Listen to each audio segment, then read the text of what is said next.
नमस्कार, आदाब। आज के इस प्रोग्राम में हम बात करेंगे अ, गाज़ा, लेबनान, जिनके ऊपर हम पहले से बात करते चले आ रहे हैं। बहुत फ़ास्ट डेवलपमेंट हो रहे हैं और ऐसा लगता है कि बल्कि काफ़ी डिवीज़न हो गया है इज़राइली सेना और प्रधानमंत्री जो हैं इज़राइल के बेंजामिन नेतन्याहू के बीच में। इज़राइली सेना का मानना ये है कि बेसिकली जो वो ये कह रहे हैं कि जो बेसिक ऑब्जेक्टिव्स हैं उनके वो पूरे हो गए, हमास बहुत कमज़ोर हो चुकी है और अब उसको जो है टाइम आ गया है कि नेगोशिएटेड सेटलमेंट यानी डिप्लोमेटिक इनिशिएटिव्स लेना चाहिए और बातचीत के मसले से होने। ये बात कही इज़राइल के आर्मी चीफ जो हैं हर्ज़ी हवेली ने। ये इनका मानना ये है कि बातचीत से ही मसला हल हो सकता है और उन्होंने ये भी कहा है कि किसी भी सूरत से सिविलियन रूल वहाँ पे रिस्टोर होना चाहिए। लोगों का मानना ये है कि पूरी तरीके से जो गाज़ा है वहाँ पे बेसिकली उनका मानना ये है कि गाज़ा को अब में हमास को ख़त्म करना, ये हिज़्बुल्लाह को हमेशा के लिए ख़त्म करना मुश्किल है। इनको इन दोनों संस्थाओं को उनका कहना ये ऑर्गेनाइज़ेशंस को या मिलिटेंट ग्रुप्स को उन्हीं ने का इज़राइली सेना ने बहुत हद तक डिग्रेड कर दिया है। तो इसलिए अब समय आ गया है कि इनसे बातचीत की जाए और बातचीत के ज़रिए मसला किया जाए। और बातचीत करना इसलिए भी ज़रूरी है, बातचीत के माध्यम से ही जो है वो जो होस्टेजेस हैं यानी जिनको जो हमास ने बंदी बना रखा है इजरायलियों को, वो तभी वापस आ सकते हैं बातचीत के ज़रिए से। युद्ध अगर ये भी उनको चिंता है कि ये कहा तो नहीं है मगर जो ये असेसमेंट अमेरिकन एडमिनिस्ट्रेशन का भी है, अमेरिकन आर्मी भी लड़ने पे तैयार नहीं है। तो इसको में एक तो फटीग है, 15-20 साल की लड़ाई उन्हीं ने इराक और अफ़गानिस्तान में लड़ी है और वो कोई बड़ी वॉर लड़ने पे तैयार नहीं। उनका मानना ये है कि अगर ये वॉर वहाँ पे जाएगी, ईरान से हो जाएगी तो फिर उसको उसमें बहुत लोग मरेंगे और उसको देखते हुए उन्हीं ने और लंबे समय तक भी चलेगी। इसलिए अमेरिकन आर्मी भी काफ़ी समय से उनके यहाँ भी रिजेंटमेंट नज़र आता है। कुछ रिपोर्ट्स ऐसी सामने आई हैं लेकिन कोई ऑफिशियल वर्जन सामने अभी तक नहीं आया। लेकिन ये ज़रूर है कि वो भी अमेरिकन एडमिनिस्ट्रेशन भी इस लगता ये है कि इस नतीजे पे आ गया है कि फ़ौरन सीज़ फायर होने चाहिए और प्रेशर नेतन्याहू की गवर्नमेंट पे लगातार बढ़ा हुआ है। उनका मानना ये भी है, ऐसा लगता है कि जिस तरह से जो नए प्रेसिडेंट इलेक्ट हुए हैं डोनाल्ड ट्रंप, उन्हीं ने भी कहा है कि युद्ध को समाप्त होना चाहिए। वो तो मतलब दोनों युद्ध को उन्हीं ने बात की, यानी मिडल ईस्ट में जो चल रहा है गाज़ा वाला और हिज़्बुल्लाह का, और दूसरी तरफ ये है कि रशियन यूक्रेन वॉर भी अब समय आ गया है, ख़त्म होना चाहिए। अब वो उन्हीं ने वार्निंग दे दी है, 2 महीने का टाइम दिया है कि इन 2 महीने के अंदर इसको निपट जाना चाहिए। क्या होगा ये तो कहना मुश्किल है, मगर इतना ज़रूर है अगर अमेरिका का प्रेशर आता है तो इज़राइल को युद्ध बंद करना पड़ेगा, नेगोशिएटेड सेटलमेंट में जाए।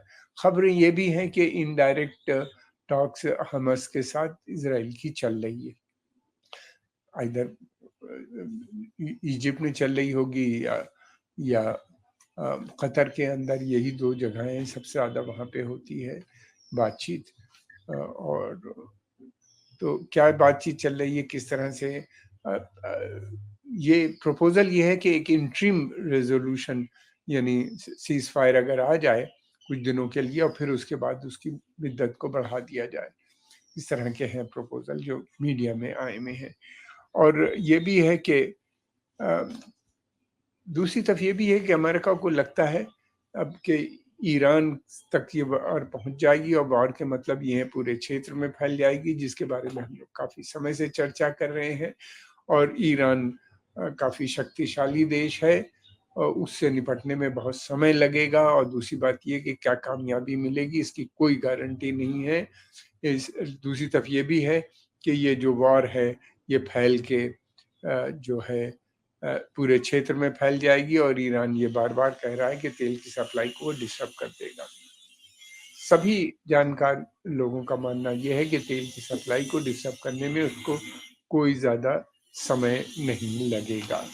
उसके इधर ईरान और उसके जो सहयोगी दल हैं वो काफ़ी हद तक उसको अ, इस काम को अंजाम दे सकते हैं। उन्होंने हूतियों ने एक बार ये डिमॉन्स्ट्रेशन भी किया था, सऊदी अरेबिया में एक बड़ा धमाका कर दिया था ऑयल इंस्टॉलेशन पे, और यूएई में भी वो कर चुके हैं। तो इसके मतलब ये है कि वो लोग अ, अगर तेल की सप्लाई डिस्टर्ब हुई तो इकोनॉमी पे सीधा असर पड़ेगा।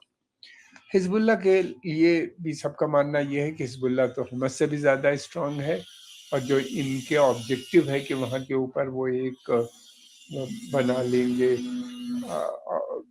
बेस, और पूरा जो है साउथ लेबनान को खाली में बड़ा पोर्शन लिटानी रिवर तक, यानी 10-15 किलोमीटर का एरिया जो है बॉर्डर से मिला हुआ इजराइल का, उसको खाली करा देंगे और वहाँ पे एक बफर जोन बना लेंगे, ये सब संभव नहीं है। और ये है कि अब जो समस्या है अमेरिकन के सामने वो ये है कि किस तरीके से इजराइल को बचाया जाए, इसलिए कि ये वॉर जितनी चलेगी उतना ज़्यादा इजराइल के ऊपर भी अटैक होगा, और लगातार हिजबुल्लाह, हमास, हूती ये चारों तरफ अटैक कर रहे हैं। और यही नहीं बल्कि बहुत से इम्पोर्टेंट जो इनके डिफेंस इंस्टॉलेशंस हैं या इनके पोर्ट्स हैं हैफा के, लाद के और दूसरी जगहों पे, उनको काफ़ी क्षति पहुंच चुकी है। यही नहीं बल्कि जो उनका मोसाद और शिनबेत का जो हेडक्वार्टर्स है उनके पास भी अटैक हुआ, और एक रिपोर्ट में तो ये भी है कि जो इनका हेडक्वार्टर्स थे उनको डायरेक्ट भी निशाना बनाया गया है, वहाँ पे भी क्षति भी पहुंची है। बहुत सी बातें कंफर्म नहीं हो पाती क्योंकि बहुत समय लगता है इजराइल से रिपोर्ट आने में, और पश्चिम मीडिया ज़्यादा इन सब बातों पे बातें नहीं करता, जो वहाँ का मेन स्ट्रीम मीडिया है।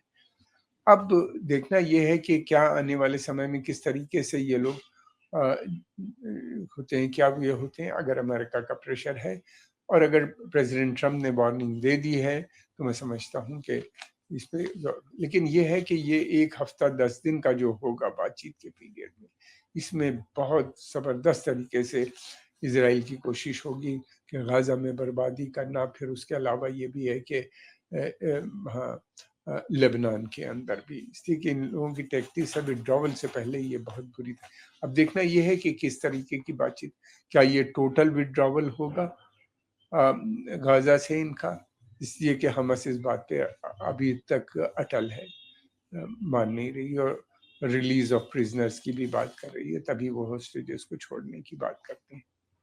या ये कि जो इनका पुराना एक दूसरा प्लान था जिसको ये लेके आए थे, जिसमें ये था कि गाज़ा पट्टी के बीच में ये अपनी सेनाओं को करेंगे और एक पार्ट खाली करा लेंगे, और हमने देखा गाज़ा के एक पार्ट के अंदर इन्होंने सीज कर रखी है, जहाँ पे न खाना जा रहा है, न पानी जा रहा है, न लोग भूख से मर रहे हैं, अस्पतालों को भी इन्होंने डैमेज कर दिया, कई हफ्ते हो चुके, लेकिन अभी भी वहाँ पे इनको कामयाबी नहीं मिल पाई है।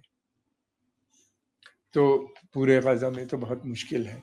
बेसिकली देखा जाए तो इज़राइल का जो पूरा प्लान था कि गाज़ा को खाली करा लेंगे और वो ग्रेटर इज़राइल का एक हिस्सा बन जाएगा, ये सब एक सपना नज़र आता है अब। और दूसरी तरफ ये भी है कि इज़राइल के साथ-साथ अमेरिका की भी छवि बहुत ख़राब हो गई है, ख़ासतौर से पश्चिम एशिया के अंदर। सभी देश जो हैं पब्लिक ओपिनियन अमेरिका के बहुत खिलाफ हो चुकी है, और वहाँ की जो सरकारें हैं उनको मुश्किल हो रहा है अमेरिकन इंटरेस्ट को आगे बढ़ाने के लिए, अमेरिकन हित के में काम करने के लिए। दूसरी तरफ ये भी है कि लगातार यूनाइटेड नेशन जनरल असेंबली और में जो वोटिंग पैटर्न है वो पैलेस्टीनियन के फेवर में है। बहुत कम देश हैं जो इसराइल और अमेरिका के जो रेजोल्यूशन होते हैं या उनको उनके समर्थन में आते हैं। बहुत से जो देश हैं जो पश्चिमी देश हैं वो भी हमने देखा है कि न्यूट्रल हो जाते हैं, एब्सटेन करते हैं वोटिंग से। और यही नहीं बल्कि कुछ तो जो यूरोपियन यूनियन के मेंबर्स हैं उन्होंने फिलिस्तीन को भी रिकॉग्नाइज कर दिया है। तो कोई भी किसी भी फील्ड में इनको कोई कामयाबी इजराइल को मिलती नजर नहीं आती, सिवाय इसके कि इनकी जो बदनामी हुई है दुनिया में उसको पूरा करना मैं नहीं समझता कि पॉसिबल हो पाएगा कभी भी। लाखों लोग डिमॉन्स्ट्रेशंस कर रहे हैं अमेरिका में, यूरोप में और पूरी दुनिया में। और फिर उसके अलावा यही नहीं है, बल्कि ये भी है कि अब इनके न केवल वहाँ से गाजा से विड्रॉ करना पड़ेगा, बल्कि अब जो नई बात होगी जल्दी आने वाले समय में वो फिलिस्तीन के गठन की बात होगी। उसको रोकना भी इनके लिए बहुत मुश्किल होगा। अब देखना यह है कि ट्रम्प साहब किस तरीके से हैंडल करते हैं, क्योंकि उन्हीं के शासनकाल में ये सब बातें होती हैं। और वो जिस किस्म के भी प्रपोजल लाएंगे मुझको लगता है कि मुश्किल है कि वो अरब लीग उनको एक्सेप्ट कर पाए। इसलिए कि इस समय एक्सेप्टेंस करना इस समय तो केवल यही होगा कि टोटल विड्रॉवल, जो पूरी तरीके से वहाँ से हटने की बात होगी। आज के इस पॉडकास्ट में इतना ही। जल्दी हम एक नया पॉडकास्ट आपके साथ लेके आएंगे। हम आपके आभारी हैं, आपने समय निकाल के देखा। अगर आपको ये अच्छा लगा तो इसको लाइक कीजिए, सब्सक्राइब कीजिए और आगे प्रमोट। आपका बहुत बहुत धन्यवाद। कमेंट बॉक्स में अपने कमेंट जरूर लिखिए।